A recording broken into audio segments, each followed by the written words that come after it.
Bonjour Marie-Noël. Ça va? Très bien, et toi? Ça va.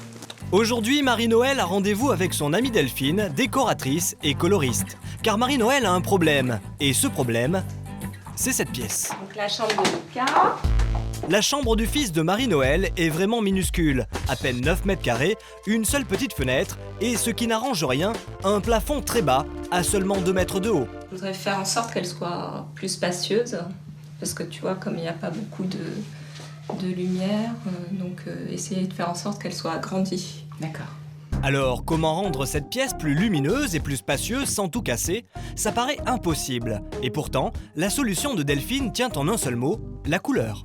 Le vert ici est une couleur agréable en soi puisqu'elle fait référence à la nature, mais malgré tout, il y en a partout et du coup, le volume est rétréci parce que c'est une couleur très tonique, très soutenue. En fait, le vert est trop intense, et cette couleur unie réduit l'espace. Autrement dit, il suffirait de colorer cette pièce différemment pour la rendre beaucoup plus agréable à vivre. Pour le prouver, Delphine propose à son amie d'effectuer une simulation sur ordinateur. D'un point de vue général, les couleurs chaudes rétrécissent un volume. Donc là, tu es sur une palette de couleurs de brun et de rouge. L'espace est rétréci. Pour pouvoir l'agrandir, on utilise des couleurs froides, avec des gris et des bleus, ou bien encore des couleurs chaudes mais très claires. Toutes les couleurs pastel ont tendance à agrandir un volume. Mais pour agrandir un espace, choisir des couleurs froides ou pastel, ça ne suffit pas.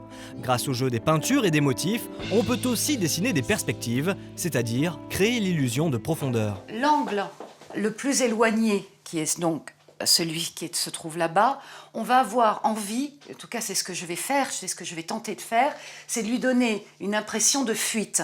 Et si on a ce sentiment de fuite, on va avoir l'impression visuellement que la pièce est plus grande.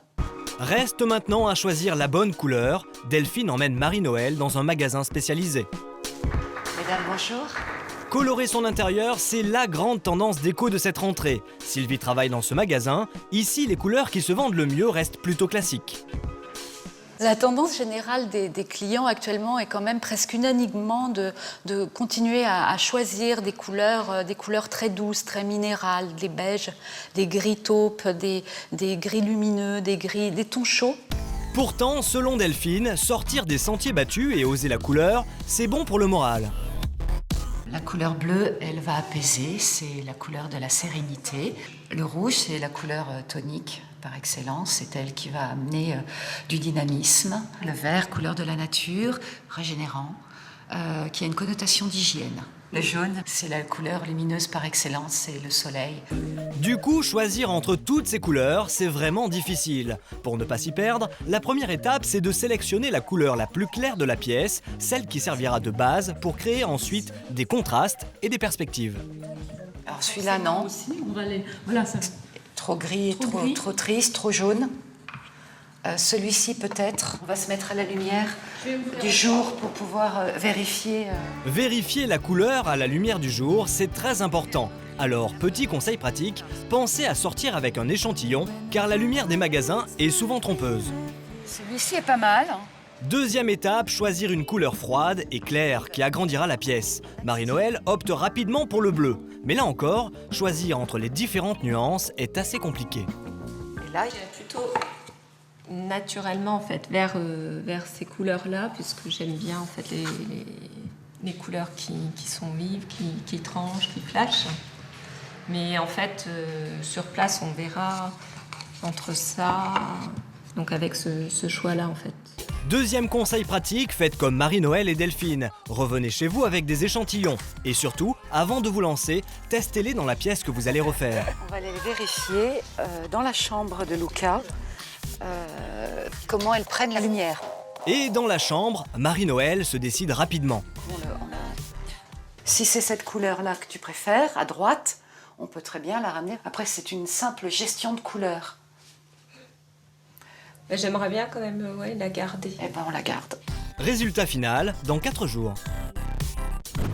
En attendant, Delphine nous emmène visiter une cuisine qu'elle a entièrement redécorée pour nous montrer qu'il ne faut pas non plus abuser des couleurs.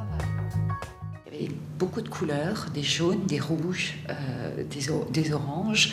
Et du coup, c'était pas très reposant. On avait le sentiment que la pièce était assez petite. Regardez, à l'origine, colorée en jaune uni, la pièce paraissait étroite. Pour structurer l'espace, Delphine a donc choisi des couleurs plus neutres. Et surtout, pour augmenter artificiellement la hauteur du plafond, elle a utilisé des rayures.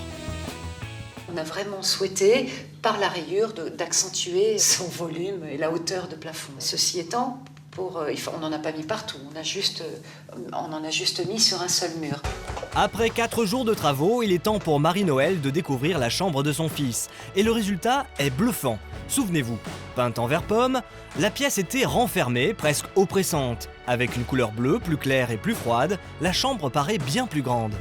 Ça me plaît, ça paraît plus grand. Le bleu là dont on avait parlé, qu'on a mis, finalement qu'on savait pas hein, si on allait le garder ou pas. Puis finalement, on a gardé, moi ça me va très bien.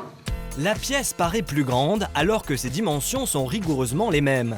Et pour accentuer l'impression d'espace, Delphine a même d'autres astuces. Ce miroir ou ces fresques autocollantes par exemple contribuent eux aussi à donner plus de profondeur. Elle a une verticalité importante et en plus, lorsque l'on se trouve ici, il y a une ligne de fuite qui va fuir et permettre de donner une perspective au mur et donc de donner un espace, de donner visuellement un espace plus grand. Coût total de l'intervention de Delphine, 2 000 €. Ça paraît cher, mais poser une fenêtre plus grande, par exemple, aurait coûté au moins le double. La couleur est donc de loin la meilleure solution pour agrandir à coup sûr votre espace en quelques jours seulement.